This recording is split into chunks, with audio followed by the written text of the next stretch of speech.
Grover's What's up, watching the nerds? fight. Meeting Poppy here. Papis UFC. Kitchen, episode 5, Let's part go. 2. Hey, how are you? So what we have for Welcome you tonight to part is 2. an interview, a big interview with Big Steve. So pumped to have Big Steve on the show. Loves the car. Awesome dude. I was just fucking amped to have him on the show. He's a great guy. Super interesting. Super I can't cool. believe you guys. But unfortunately, my internet completely got fucked within like a couple minutes of having him on. I have to click on it. So that was frustrating. I was kind of present for the first like half. Y'all know it's drug couldn't dealer. see, couldn't hear. Like whenever I talked, it was just like butting into like someone else already talking, which I couldn't really tell because Carhartt baseball hat. But nonetheless, we got some interesting content. Was this things. this was Poppy's State of the Union right now? You know, me and you, the viewer, know. This way tells everybody I'm introduced on the show, right? Guys, I try my best. Without me, I changed my interview provider. Are useless, right? Poppy made his fucking statement in this episode, huh? Without me, to guide everyone through this whole process. You changed your interview provider or internet? Come No, on. Interview. Poppy did. So I don't even know what they asked. I didn't listen to it back. Remember where you came from. You're gonna find out. You're missing me shitting on everyone else.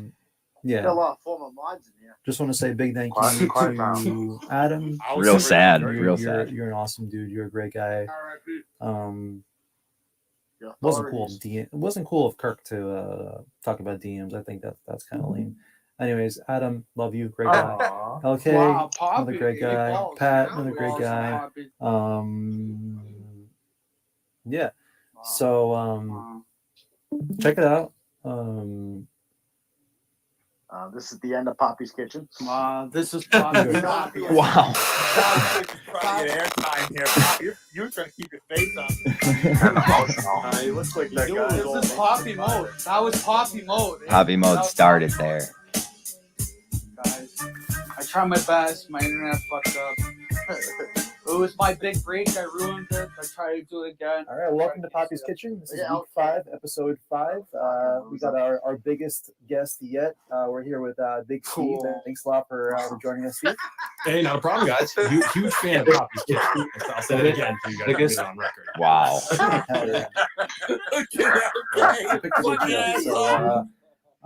Adam, LK, Pat, how are we doing today? Excellent. That looks like a retarded Weird Al Excited to be here. So I think the only other appearance you've done, Steve, is Mincel Boys, right? Yeah, I was on the Mincel Intel. I really, honestly, I haven't been invited on very many other shows except for Australian Brian Riccio. He's trying to do a peace summit with me. He can go fuck himself. Yeah, you can. I thought it was I've never been invited. I thought it was marital issues. Go ahead, Steve. I said I've never been invited on Mike and the Minifans, so. I know. Smother your kids. Smother your kids and teach them to be a pussy. I don't know. I guess I'm just not big enough. But what do you guys got going on today? This is painful to watch. With that said, that you haven't really done many appearances, I would love to kind of talk a little bit about you. I don't want to have too many like show-related questions. A little bit about S.E. Robinson, the man himself. So one of the biggest parts that I enjoyed about going to Madawaska was kind of learning the history of the area, learning about the Acadian people versus the Quebecois and all that stuff, and Stacy's family and all that stuff. So are you born and raised in Dexter?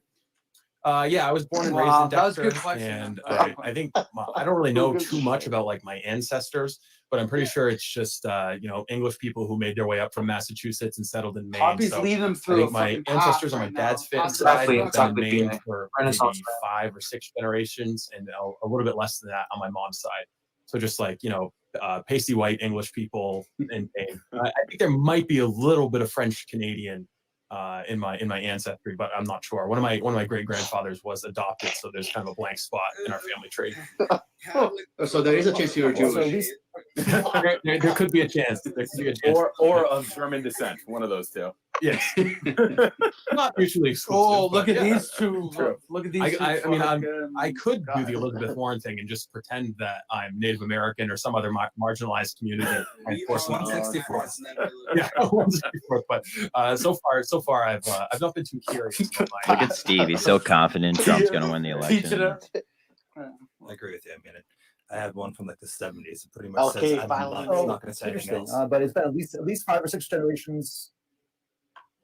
Yeah, in Maine, as far as I know. I mean, again, I haven't like researched it thoroughly. As far as I know, I like, lived in Maine for a long time. But I did back when I was working with Howie Carr. We reached out to one of these DNA test companies to see if we could get free DNA tests in front of Elizabeth Warren, and all take the test. And there was a company out of the United Kingdom that took us up on it, and they all sent us free DNA tests, and we did that. And it was mostly English. I think I had some Finnish in me or something like that. So all good pure white blood. Yeah, no Finnish, no Finnish in Steve. Some would say blue blood, right? Happy to hear it. Go the fake laugh. So Ooh, Poppy. yeah, we got 5 or 6 generations, in Maine. What was it like? What was it like growing up there? Did you leave Maine a lot? Did you get to like go? I know you went to Bangor. Do you think It's fucking Maine, Poppy. It's not fucking. Poppy is thorough, man. Poppy doesn't leave. Doesn't leave any stone unturned. Yeah, I was just saying he's on a little bit of a delay. Yeah, so I didn't really leave Maine a lot. I mean, we didn't. Like my family wasn't. I don't think we were poor by rural Maine standards, but we also weren't incredibly well off. So it's not like we were taking vacations, to Florida and everything. Visited relatives in California a few times, but when we went to Boston, I mean, like that was like a big life event getting out of Maine. So I mean, we didn't really travel that much. I would say until the time I was like 18 and went to college, 99.99% of my life was lived in like a 10-mile radius of Dexter. I mean, it was a small town. There's a lot of stuff for us to do, a lot of trouble to get into. Go out in the woods and hit squirrels with sticks and stuff. That kind of surprises me, Steve, because you seem so worldly, so knowledgeable. So Wow, I appreciate you saying that. A lot of people are saying that. People are saying, look at fuck you. This should not age well after trivia. Stories, driving around shooting. Look at him got the fucking pen. Like he's in the woods. I mean, I have to look at what the statute of limitations is, but I think everything but murder. Like my friend and I have we may have taken a few deer that it wasn't necessarily entirely legal. Look at the hit, Steve. But nothing too crazy. I mean, yeah, we played with guns and stuff, but everybody made it out alive, so it wasn't anything too extreme. Played with guns. What a loser. Yes. Unlike Adam. Yeah, I mean, unlike me. I was actually it's in relation to, I was listening to Erica Nardini's podcast the other day. And she was had her mom on, and they were talking about how they look for people who are don't necessarily come from the blue blood Harvard type of background. That they want people who are hardworking. Kirk always talks about how you are the best colleague he's had. Forget just producer, but colleague, and that you have a work ethic that at this point in your life isn't really teachable. Do you think that the way you grew up, and like you said, you weren't poor, but you weren't well off either? Do you think that you saw how hard your family worked, or anyone else who you saw as a role model? Do you think that helped instill the work ethic that you have in you? No, I think I really just built it myself. I really think my work ethic is completely self-made. The moment that it happened was I was actually on and off. I worked on my uncle's dairy farm in St. Albans. 3 days a week. It was a great experience for me. 2 hours. I remember actually one particular moment, one morning, where like a cow shit on my shoulder and like my wrist hurt, and like a cow had kicked me, and it was just a miserable experience. And I was like, this is why I'm going to finish college. I'm going to try and do as good as I can. And I'm going to get myself into that nice, comfortable, white collar knowledge employee role. So I never have to do manual labor just to survive. So anytime I'm working, if it's late at night and I'm like, oh, fuck, I still got to edit this Cullen episode, or I still got to listen to this shitty podcast and pull some sounds from it or something. I'm always thinking of that in my mind. Well, worse. I could be waking up at 3 o'clock in the morning. Which not like a shout out Sheldon.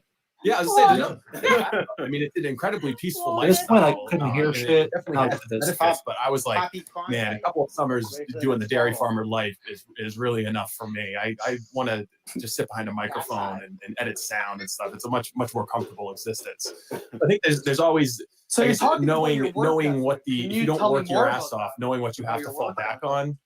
Milking cows, that provides a strong incentive to continue working your ass off. Yeah, but I think it's also nice to put stuff in perspective, right?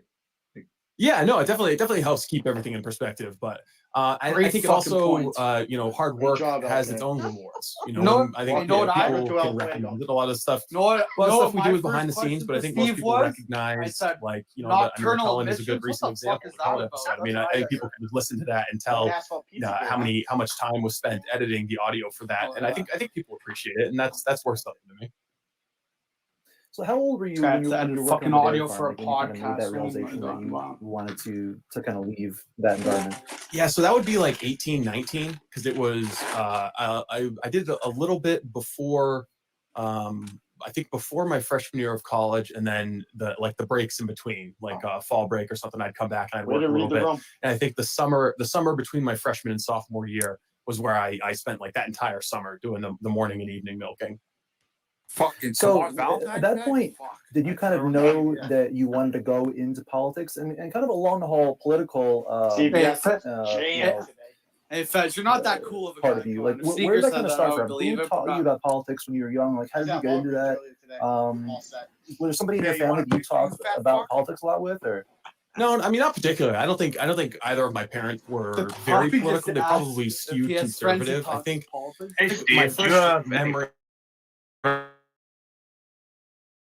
King in his first gubernatorial election. Or maybe it was his second gubernatorial election. The thing about more sense if I remember this is his game. Second one. He goes but so I mean, they weren't explicitly conservative or right wing. I think I used to drive around listening to Howie Carr with my dad for sure.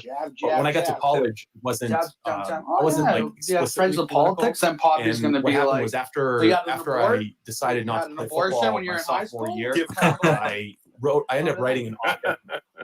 I ended up writing an op-ed for the pro-life Orient. Or pro-choice. It was just kind of a one-off thing because I joined the college Republicans. I joined a bunch of different groups. Like, if I'm not spending 35 hours a week going to football practice and games, I got to find something productive to do with my time. And so I wrote an op-ed for the student newspaper, and I really liked it. It got a good response. You could probably still go find it in the Orient archives. I think maybe somebody else has it. I think it was the Warden of the North has it. Yeah, it was one that was like, coming out as a conservative at Bowdoin College or something newspaper. But I started writing that column pretty regularly, and it was I don't want to say controversial. But Pat doesn't give a fuck. Pat was just being like conservative on college campus, and it's like during the Obama era, so everybody was just uniformly liberal. Like, yeah, go Obama. This is progress, hope, change, whatever. It was like all the campus was united. Just love it. Just say you're 164. And I'm here writing these fucking. Yeah, I was just writing these columns about how multi-generational welfare dependency is ruining America, reverse racism and affirmative action is hurting African American students, and just basically picking like whatever third rail was out there on a college campus, and grabbing right a hold of it, and just being like, "Fuck you guys." So Steve, that's a good topic, because one of the questions is, what do you think about the current state of higher education? Like, do you think most of the colleges are how do we address that? Yeah, no, I think that all the colleges, like any voice higher education, both on the administrative side and as professors, have been virtually wiped out. Some of it's been just through natural selection. This is because, anal. Pop, you created anal, you fucking asshole. You pointed that out. I was like, you're fucking right. I'm sorry. Some of it's been natural, but some of it's also been very deliberate in pushing out the views that they don't want. Because I think in the 60s, 70s, 80s, academic culture kind of had this idea that they could exert more influence over culture and over politics by basically brainwashing. So a lot of it's been just kind of a natural evolution based on the incentives that have been set up, and a lot of it's been a very deliberate move by, I guess, extreme leftists within the academic community. I mean, the liberalism, I think at some point the left-wing ideology just dominates college campuses at the academic level, but then you also have the bureaucratic structure that's been built on top of that. I'm talking about the dean of diversity, the dean of student affairs, the dean of this, the dean of that. They've got this. What's your opinion on higher education? The amount of money, the operations budget of your average college, it's so much of it over the last 30 years is going towards bureaucrats. When the change, the educational experience for students has actually gotten worse in a lot of ways. If you think about it, like nothing about the educational process is better now than it was 30 or 40 years ago, just from a purely academic standpoint. But the price that you're paying is inflated sometimes 200-300%. It's getting worse because it keeps getting easier. Run across the street. People are lazy and they feed off of this laziness and say it's the best thing ever. there was a moment I remember at I was going into a like an intro to stats class or something at Bowdoin, and someone had found the 1908 entry test to get into the mathematics program. There. It was like a 1-page test. It was pinned up on the wall, and like this was what college freshmen had to complete just to get into the math program there. And I looked at it and it looked like fucking Egyptian hieroglyphics. I didn't even know the first thing about it. I couldn't even take 2 steps towards trying to solve it. But college freshmen 100 years ago were like required to just know that to get into the door at the program. So I was like, man, how far back have we gone in terms of the academic excellence of our colleges? And I think I'll stop here, but I think the problem is that the ideology is that elite colleges like Bowdoin, like Harvard, like Bates, Colby, whatever, have become vehicles for the amelioration of social inequality as opposed to places where academic excellence is supposed to flourish and be encouraged. Hey, is this a Wednesday show? The huge change in the last 50 years, and they now look at themselves as agents of cultural change rather than as elevating the best of what humans can be and inculcating in people the values befitting free people. And they also don't like any push to have conversations. I mean, I remember, at this point, probably 15 years ago, when I was at Michigan, I at one point was protesting in favor of Israel, obviously. And I had a professor who was protesting against Israel, and we were literally face-to-face protesting against each other at the exact same time. An hour later, I was actually sitting in his class, and that was fine. Like it wasn't like problematic there. Whereas nowadays, I feel like that would actually cause problems for me within that class versus just this is why I didn't want to post this podcast. You always had to worry about it. I used to. There was a college professor at Bowdoin who I took I think one class with him, but he would respond to my column and op-eds in a student newspaper. And it's like, dude, you're a professor. Like I get that you're a political guy, but don't you have like more grown-up things to do than to rebut my opinions in the college? Don't seem still talking about student fucking newspapers having to respond to what I'm saying. I guess I struck a nerve. But when you're right, looks like the road manager for like a when you're sitting in that class though, and you're like, if I've got under a skin like this, I wish Pi would cut in and be like, the way I'm being graded. You always have to wonder. I'd be like, I don't know. Education, I never got not to go to college. Oh, beautiful! I want that. It's working out for me. And I think also so I think what amazes me is as much as they defend diversity and for voices to be heard, they are the first one to shut down any dissenting voices, right? If you don't think like them, they don't want to talk about it and start accusing you. They don't want diversity of ideas. They want diversity of skin color. They want the barely even skin deep diversity because it satisfies their quotas. It makes them feel good. They can have, they're helping out marginalized communities against the white patriarchal oppressor. They can feel good and say that. But in the end, what they're doing is just creating these little homogenized bubbles of people who don't learn to have their ideas challenged, don't learn to defend their ideas, and can't really think critically when they get out and try to get into the workforce. Yeah. And the workforce. So I think initially when you were finishing up school, you wanted to become a writer down in DC. I think you said that you had gotten some kind of family connection to a publisher down there, and that you initially had intended upon. If I was in front of so what was it kind of like finishing up college? And I think Kirk touched on this before. It's anyone could take some balls to move to DC. Not really having connections and going down there. So what was it like kind of going down to DC, right after college? Yeah, I actually I packed up my stuff and I got on a Greyhound bus from Waterville, Maine, and drove all the way down to Washington D.C. And I remember I was waiting outside of a bus stop in DC, waiting for one of my Bowdoin friends to come pick me up. And there was a Nigerian immigrant there who was waiting for his ride to go out, and I think he was going to his sister's wedding out in like Columbus, Ohio or something. But he had some hobo wine and some Newport cigarettes. So I sat outside the Greyhound bus stop, smoking a Newport cigarette and drinking hobo wine with the guy, kind of talking about our different paths that had led us there. And I was like, this is kind of crazy. I'm just like, out on my own for the very first time. I would say, But, what the I was fuck's fortunate Hobo in that wine? I What's had, Hobo wine? I've been accepted into Talking the something called garage? the What are you Hurtog talking Political about? Studies Talking program. Grappo? You live in Maine. Basically like not like a master's program, but a 6-week study program based around George Washington University, organized by like a bunch of neoconservatives and people who were fans of they're always Leon Strauss. They're hand-me-downs. I guess that came with a stipend and free lodging there. So I basically had 6 weeks within that program where I was like learning and kind of continuing school. It's just like an intense political theory process. Where's the shirt? I had that base camp to go out and try and find a job. So there was like that little kind of safety zone for me for 6 weeks. And I used that time to do a bunch of job interviews and stuff. And one of them was with Regnery Publishing, which the senior editor there, Harry Crocker, was a family friend. He's still there. I still correspond with him from time to time. And I was able to get a job there as a sales associate. And I was like the lowest paid person at the entire company. And I was like, what it sounds like, I was selling books. Like somebody would place an order for 35 books for some event. And Regnery does like Mark Stein's book. Selling books. And they did the only real job he had, selling Abrams, books. Michelle Malkin. They've got a bunch of conservative authors that they've been publishing, and they do like a history and print. But they also the parent company there was Eagle Publishing, and they also operated Human Events, which was a popular newspaper in Washington D.C. It was known as Reagan's favorite newspaper. And so, just kind of being in the same office, I was able to just kind of submit get all you political reporting. Hey, you remember making a murderer? Hey, you remember I got a couple of good stories out that ended up being on the Drudge Report and got like, what are they tens doing of now? thousands of views and did really well.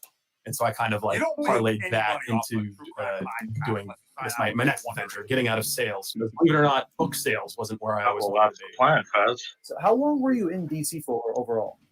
I think less than 2 years. Sure. So I after I was working at Regnery Publishing, I went and I did a little bit of work for Al Regnery, whose father founded Regnery Publishing, and it was just kind of like side consulting, writing talking points, going to meetings, being like his personal assistant. And then after the I guess after Obama's re-election, that work kind of petered out. And I was like, oh, what am I going to do? Am I going to go like find another job down here, or am I just going to go back to Maine? And there was an opportunity for Yeah, the best is Pat has the best setup, and his sound conservative or free market think tank in Maine. And when you did the manifesto, okay, so it was kind of the change of administration and just kind of the environment. You're like, all right, I'm going to go back to Maine. But also job stuff. I mean, DC's, Boston's expensive. DC is an incredibly expensive city. And I was paying $1,000 a month to live in a room that was like this big. Like actually, probably my room was smaller than this control room I'm in right now. And the rent was crazy. I probably had like $200 in my savings account. I was just poor as shit and didn't know what I was going to do. So I just kind of like pulled the emergency plug and was like, all right, I'm headed back to Maine with my tail between my legs, really.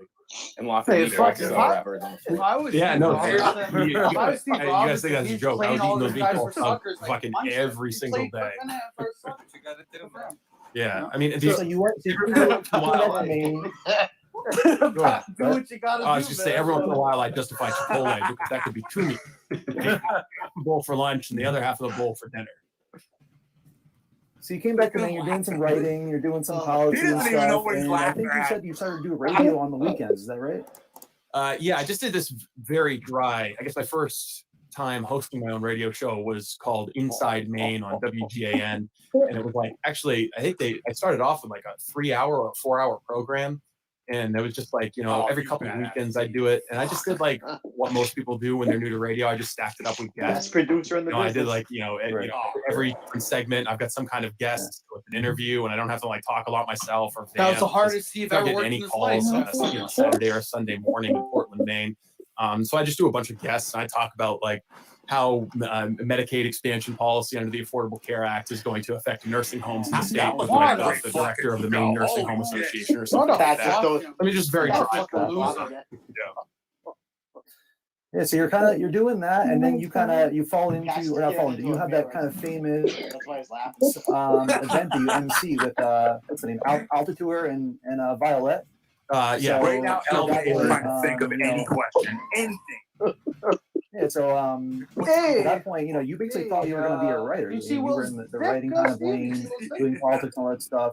and you empty an event, and that's when Howie Carr's Look wife how kind of prepared recognized Poppy you is. and, He's a Larry reached out, King, right? dude. He's Larry Yeah, I think King. I've told the story a couple of times, but it's just I think the GM of the station asked me to MC the event. It was like he's ready, their dude. 10-year anniversary doing their morning show together, and so when they asked me to do it, I kind of I don't know what they had in mind, but I really took it seriously, and I spent a lot of time writing my jokes, and I knew it was going to be like a conservative radio audience. And were they funny?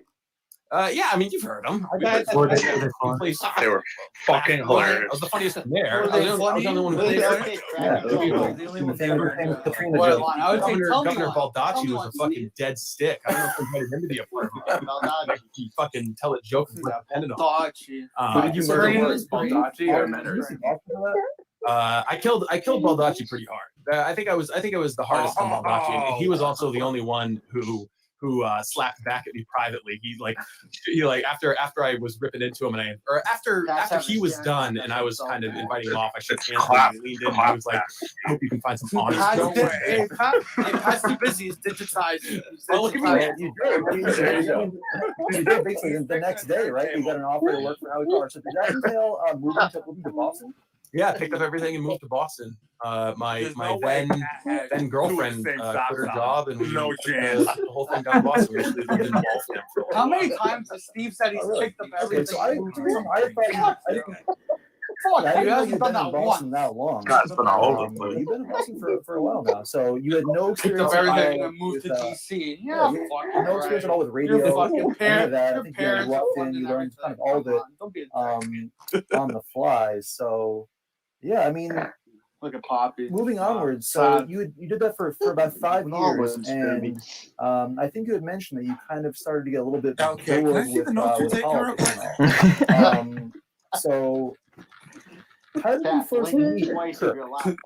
I know it was something along the lines of Cullen, but like, how did you guys meet? Did you kind of reach out like, hey, I want to help you out with the story, or how did that kind of relationship start? Yeah, I mean, I think we just started DMing on Twitter a little bit because we were both trying to advance along some of the same stories. I think we were united by our mutual loathing for the Boston Globe. And when he was starting to do the Cullen stuff was when I really started like tuning in regularly to listen to the show. And obviously, I wanted to know what they were working on so that I could, bring it over on Howie's show. And so we also, what I think it was though was the it wasn't just the Cullen stuff, because we would record on the Cullen stuff and play clips from their show. It was also the sexual assault allegations and cover up at the Boston Globe, because there were some things that he wasn't allowed to say on EEI or get dumped on EEI, and so he knew for a fact that this was that guy's name, but we were trying to also kind of say stuff and push it out and make the story part of it. So we just kind of corresponded about some of that stuff, and then. When he went to, I guess when he was off EEI and was doing this radio.com thing, he was looking for a producer. And we had a couple of phone calls, just like he was just kind of trying to see what was available in the radio world. I actually recommended Dave Cullen to him. And so he initially did hire Dave, and then there was the whole Mueller report, Alan Dershowitz thing, and we had a couple of conversations about unrelated stuff. I think I recommended some other producers to him, and then somewhere along the line, I was just I'm ready to do something new, ready to get out of conservative media. I think, not necessarily out of conservative media, but I think the biggest thing was that when you're doing that radio show, you're hooked in. You're glued to the board from 3 o'clock. I remember when he was saying you want to shut every the single lights off. day, His 3 wife o'clock, had 7 to o'clock. yell You're going to out, be right there every single day. That's what you're doing, no matter what. And it became, Will was definitely smoking butts in the basement. I guess a little bit repetitive for me, maybe. Whereas in this position, and not that I could have foreseen it when I took the job, but in this position, I could be fucking Steve planning an ice fishing trip to Madawaska, putting together an episode of radio theater, organizing a fundraiser for a Minute Fan in Need, recording in Medium Papis Kitchen. You never know exactly what you're going to be doing. So it's I guess the variety is a little bit more exciting here, but I was just at a point where I was ready to jump ship. And I also can't lie that a big part of the allure was just Kirk. I mean, Kirk's a dynamic personality, the unpredictability. You really never know. Kirk will say you never know what he's going to do. And, you never know what he's going to do next. And so I thought that part of it was exciting and just really trying something new. Hey, Steve, where did you meet Conan? You said you recommended him to Kirk.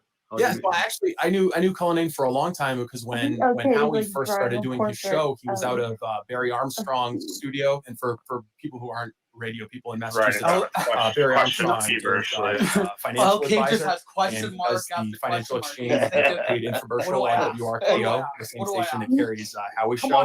And so we were Cullinane was Barry Armstrong's producer for a long time. I love it. I still talk to him from time to time. But Cullinane was his producer for the longest time before he left to go do a morning show in a different segment on WRKO. So I'd known him a little bit. Yeah. So this is my Steve, favorite. I not the same at all, but I had a similar path in the sense that I moved to New York City after college with the goal of, surprisingly, going to law school, becoming a lawyer, making all the big Jew money. Oh, you went to law school. So big Jew money. A year into law school, I had a great summer internship, and I was just not into it. I just didn't like it. I Found had a a similar career, path. took My a parents couple paid of for new my jobs, and ended law up loving school, and I worked the for career my I have now. And as you certainly know, in the Bible it says that a person should love their toil. As you certainly know, I was wondering if you think that there is a very good aspect. He's doing of the fact fucking that Bible you've talk had now. such a diverse experience that has helped I get you just to the know what I point would have where asked you're Steve. comfortable being able to, like you said, no 2 days are alike in your current job. And so, do you think that all the different jobs you've had and everything that you've done up until now Tuesday has and built you Thursday up that to he be gets able off. to thrive in this type of environment? Yeah, I think so. I mean, I think it's having more skills is better than having fewer skills. So I don't think it hurts. But I also think that I have maybe a little bit of undiagnosed ADD, and I think I benefit from a job where there's different things happening all the time, and there's multiple things that can command your attention at any given moment. So you don't have to if I just had to sit down and do spreadsheets, or if I had to do a 3-hour-long Zoom conference meeting with consultants about something. If I had a regular job, I think I'd be miserable. I really do. But Okay, I got think that down, that, please. I guess it's what Guys could be I was telling like, the guy name from one that of your blog skills. that interviewed me that wrote that soppy ass blog post. He was asking me what I think a producer's job is, and I think it's really just problem solving. There's the pushing buttons aspect of it and making sure that the audio is good, but there's also there's new problems that pop up all the time. Like when we started, it was Kirk wants to start his show on this date, but we don't have a studio. How do we solve that problem? Okay, we've got a rented studio, but we want a permanent studio. We got to go out and find a lease for a space. We're solve that. Okay, now we need to build out the space and get all the infrastructure in there so that we can record the show. All right, now Kirk wants to do a show in Madawaska. Here are all the problems I have here that I need to solve. Now Kirk wants to do the Wilbur show. All right, these are all the problems I have that I need to solve. So it's basically just every week, every day, new problems pop up, and you try and solve them to the best of your ability. So the good thing is that you're someone who can thrive in controlled chaos. Obviously, though. Yeah, I think so. Up until this point, yeah, sure. I would love to be what do you? What's this all? A little bit of a jack of all trades, master of none. But I think you kind of answered it yourself. I was going to say, besides the marketing, dealing with Podcast Jesus, driving blind Mike around, and then the general social media, what would you say is the most difficult aspect of it? No, Power is asking a good question there. Probably the most difficult is just being when the mic is on and we're doing the show. It's he's one of he's the biggest podcasting talent on the planet, and I'm sitting in the booth trying to keep up. You can't hear him. That's hard. You never know what to expect. Every time, I imagine. Yeah. So that's a little difficult. And then it's not fucking rocket science back here, but there are other things going on that take up some of your attention. I think just trying to navigate that. I mean, trying to keep up with the Minifans too is a lot.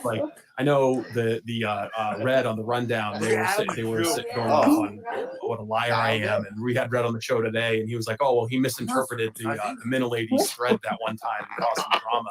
And it's there's tens of thousands, hundreds of thousands of Minifans, and they're all on social media, and they're all DMing us, and they've all got their little dramas and beefs. So if I don't quite get Mina ladies versus this other group of people 100% right on the show, I'm sorry. Right, and to your credit, Steve, you always answer we're to live. DMs. Like even like Yes. when you started the show, we DM'd a little bit. You know, Yeah, my there's personal been a account, you always crawl got or back to me. You know. Have I not answered your DMs, Pat? It's okay. Yeah, DM me. Check your email. Did you send me a dick pic? Because that's what these guys just prefer check your treatment. You're good. Okay, and both send dick pics, and then they get the response every single time. Listen, Kirk wanted proof that I'm Jewish. I'll be giving it to him. Hey, Steve, did you expect to be as much on there as you are, like being an integral part of the show, or when you started, you just thought you would be like producing the show?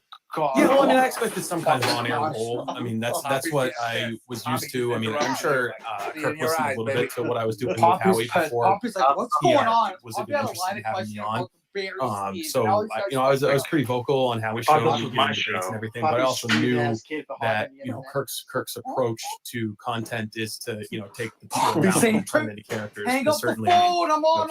Ken Laird and Curtis, they Goddamn probably Nintendo wouldn't Switch be off the, right now. I guess the personalities that they are without Kirk having done that. But I mean, honestly, I didn't spend a lot of time thinking about what the future held. I was kind of just like, Kirk's a really dynamic personality, and I trust myself and my own skill set. So fuck it, let's go. Let's do what we're gonna do. So in this team, three-part question here. Kirk offered me $100 grand a year. Three-part question. When you're kind of Well, you're cutting yourself off. Okay, you're good to go. Medium Poppy just cut himself out. Yeah, you're cutting yourself off. Try lowering the quality of your video. Yeah, man, we can't hear you. Drop What a dick! What a dick! Wow. It's never happened before. It's God punishing you for cutting me. Intern next one. Okay, you want to ask your question in the meantime? Yeah. So my question is like. Wow, so that's where anal So started what's your right favorite there. content from KMS? Right How do you there. see the Right growth there, in that's that the whole moment future? right there. What kind of What? content would you like to see? I think some of my favorite content Look at Pat. is Pat the doesn't stuff know- that he we didn't know just it kind of happened. like accidentally happened on. That's all we have. Like, the Mamma Mia Pat, stuff I was last about- week was I was fun, about and, to be like, so just kind of Poppy, wandering what into are we a fight doing with next? Mariah Carey's followers. I mean, that's kind of fun stuff. I mean, some of the best, funniest segments that we do aren't really Hey, planned out. We Steve, just what do kinda you like the best about the we've been show, recording for dude? 2 hours, and then I say something dumb, or Mike says something dumb, or a caller says something dumb, and we just kind of like wander into this great, funny segment for a long time. And I mean, it's all on Kirk. I mean, Kirk sees it an opportunity Whatever to create happened a to segment those? and just kind of runs with it. I think those are some of my favorite segments. That's in when the terms show is of, good, right? what I would like to see more of. I think Now it's hey Steve, what do we got? That would be great. see more One kind of like all-consuming topic that really just like it's fucking black hole that drowns out all the other news and all the other events that kind of produce like the fuel that turns the engines of the show. So I'd like that. So if the Minifans could just go solve on it. I mean, at least me and you, Steve, we don't have kids. More drunk right now. Like the rest of them. Yeah, exactly. That is true. Very Well, true. Pat got Steve. I still have the producers Sopranos inclination guys to want to running, have big guests on. So I'd like to get soon. I've been trying to get Joe Kennedy on the show. He's running for Senate here in Massachusetts. He wants he needs young people to vote for him. I would think that Joe Kennedy would be a natural get to kind of come on this show. I think that could be a good interview. I think that there are some other big names that I'd be interested in getting on the show. And I think that the longer we're around and the more established the reputation of the Kirk Minahan show is, the easier it'll be to get some guests on. Initially, in like the first 3 months of the show, What? If it wasn't for Blind Mike, he would have hung up. What? But hopefully now, more people have heard of it. More people have heard of Kirk. He ran for maybe whatever. the Barstool stigma isn't working against us as Not powerfully as it has in the past. Liz Warren or I mean, that's why we have you Mr. on. Free Frosty. Charmeet Singh? You know Charmeet Singh, guys? Oh, okay. Exactly. I'm just fucking with It's you. all about the clout. Millions of people are going to tune into this just to hear about the life story of Big Steve. Of course they will. I mean, Any questions? Steve, speaking of going back to the DMs for a second, again, to your credit, you have dealt with about $1.5 billion How was your of race? my stupid ass DMs. But in the meantime, we've You wear had this some white yarmulke? good conversations, I think, on the side, religion, politics. I'm just saying this so you know, so everyone knows that we DM each I other. think you and I are actually pretty similar. 5'7", overweight. We're pretty much twins, right? You're right, pretty similar. I'm a self-hating Jew, and you hate Jews. One of the things that I always say is that I do feel that my religious convictions have really, in a lot of different ways, we're talking religion me and to the person that I am 20, today, 20, and 21. have played a huge role in my career, in my success. And you got more holidays than the average person. Observant one is with religion. I was wondering, if you had any thoughts on whether you think that your belief structure and the way that you feel about life and afterlife and just the model you live your life by, if you think that had an impact. Yeah, of course. Steve's a devout fucking Christian. Yeah, obviously it has. I think, I was like raised in I think a Methodist family, and we kind of went to church here and there, but really didn't much after I was like 5 or 6. Just kind of stopped going to church. So, and then I kind of religious belief. Hey, Steve. Faith, Steve, what's your religious belief? At college, I joined the Bowden Christian Fellowship, and so I think it's always there. I mean, for me, it's always been more of like I guess it started out more as an academic, like an exercise in understanding the history of like this, the world, like basically. Where it started for me. Christian, and I read more of the Bible. So you wrote for the paper? Obviously, it informs my own personal decisions, what I want to do with my life, how I treat other people, how I look to be treated. My understanding of human nature, and what human nature is largely informed by the Christian faith. And so I think it's been a huge part of shaping, I guess, the way I see the world and the way I want to conduct myself. But I also think that I haven't, if I'm being honest, haven't been Christian, like going to church and stuff, and I haven't really found a church that really speaks to me. And there are times when I'm like, oh, I appreciate the academic rigor and seriousness of Catholicism, but then there's the whole pederasty stuff and pederasty. I mean, it's like that in every religion, in every organization. Yeah. I mean, every organization has this problem. I mean, I've been in evangelical churches. Muslims have two, right? In the office. Muslims aren't. Yeah, exactly. You have two in the office, right? I mean, honestly, Alec, I would need you here to translate for me. Translation. Yeah, I mean, I've thought about, I would like to find a church. But, Steve's looking. I don't know. It hasn't been like an overwhelming, compelling thing for me. I guess I've been kind of, a quiet Steve's looking Christian. at they say, I think I forget how much the can I Bible, so fucking you probably know better than me, Adam, but beware of the people who pray loudly and who make these very obvious flaunting of their, religious piety. And so I've just kind of been kind of quiet about it and really keep it to myself. I mean, Kirk and I will have it out from time to time because I can't wait. once in a while he Me and wants to take sneakers, fucking meet and greet. Back to I back. don't know if there's anything. 2027. All right. I mean, you seem like one of those guys who has like a really, really nice hi-fi setup and doesn't talk about it, or has like a super weird hobby. Which one? Hi-fi setup? What's that? I don't know. It was the best. It was the best question. It was the best question. No. I'm not like a big music guy. It's like you 50-50. You produce. Yeah. No, I bet. I took a shot. I don't think I have any really weird hobbies. I really like to go camping. I like to get away from the city as much as I possibly can. If it wasn't for the job situation over the last few years, I would not want to live in Boston. So it's just too expensive and too many people. I'd like to just go out in the suburbs or out somewhere very rural. Someday just live off the fucking grid. I mean, in terms of hobbies, I don't know. I gotta so worldly. Okay, so speaking of hobbies, okay, you'll like you'll like what you saw earlier if you actually watch this episode. Okay, there we go. So speaking of hobbies, you seem to like to travel a lot, right? So what's in your bucket list in terms of traveling? On my bucket list, so I've been to Guatemala and we did Europe last summer. So I think next for us is like Southeast Asia. I think we'd like to do Vietnam. LK is gonna pay for that trip. One thing my wife and I do is we visit volcanoes. So we're trying to kind of like plot our trip. So we saw El Fuego in Guatemala. Whoa! What? Product placement there for you.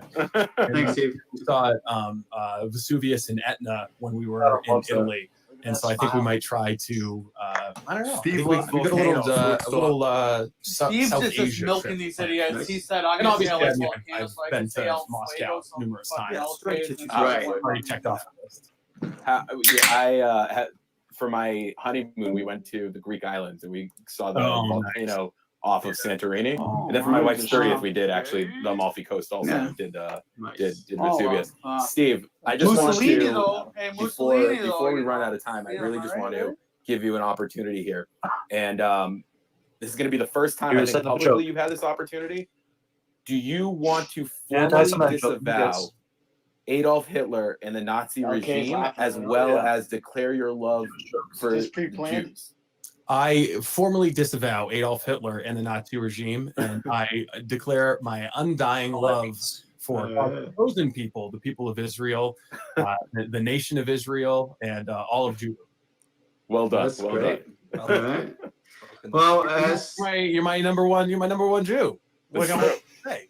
That is true. I'll tell you though, He was never out of the I Jew. never Never out met of a the Jewish Jew. person Never until out I of went the to Jew. Oh, really, You know, Image. I went to an overnight summer camp in New Hampshire, obviously. I mean, you gotta ask people when you meet them if they're Jewish or not. Like, you know. Well, no, but I I mean, sometimes you could tell the yarmulke. Yeah, but no, there just aren't. There were no Jewish families in Dexter. There just weren't. Like in northern Maine, I think Maine's like it's like 1.1% Jewish, and they're all in southern Maine. Yeah, we get it. Yeah, There's there's a blacks huge in it. population. Yeah, there's no blacks or Jews. There's a population in Bangor. Yeah, there's a huge population in Bangor. I actually know a number of friends of mine from high school. What they would do is they would stay in 1% of the board in population. Massachusetts Oh, yeah, and go to huge- the same school Huge that I went community to. in Bangor. So there's a solid community there. But in New Hampshire once, up by the New Hampshire Who gives Maine a border, fuck if they're Jewish? someone Fucking take once that asked me, hat off and it me, was man. not in That's what I- if I was a armed, I would say anti-Semitic that. or Whip that thing back. derogatory way. I've had that too, but this was just a normal question. Is that on your head to cover up your horns? So it doesn't surprise me in Maine that you haven't. all right. So If you want to get into the history of it, what happened was the second revival of the Klan in the What early happened? I'm not there, 1900s was big in Maine. It's to and cover his there balls. obviously weren't a lot of Let's black get people real. in Maine. What they took out their xenophobia or their nativism on was French Canadians. So there was a famine. how long in is this fucking Quebec, thing? and a lot of French Too Canadians were long. coming down into Maine and Too took long. jobs and food, and they were Catholic and they didn't speak English. So you had this kind of this outsider coming down to take factory jobs and everything.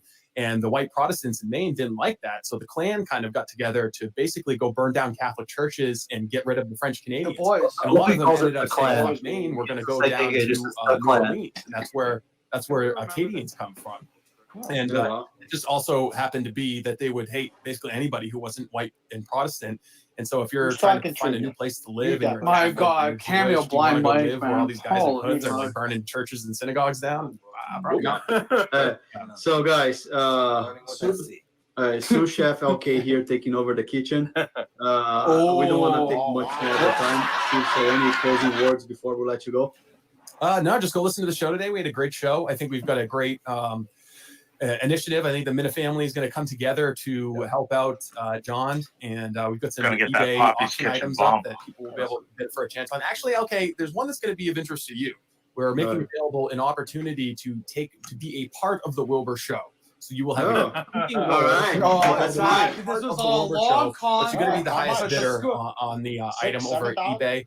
We tweeted out all those links. We What was tweeted out this the for? This GoFundMe was if for people wanna help out there.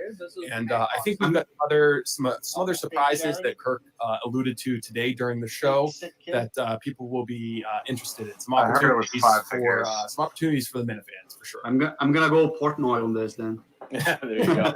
Yeah. All right, Steve. Thank you very much for your time. Really Thank appreciate you it. so much, Steve. Really Thanks, guys. appreciate it. Appreciate it. Have a good one. That's the show, And folks. then and that's the end of the show.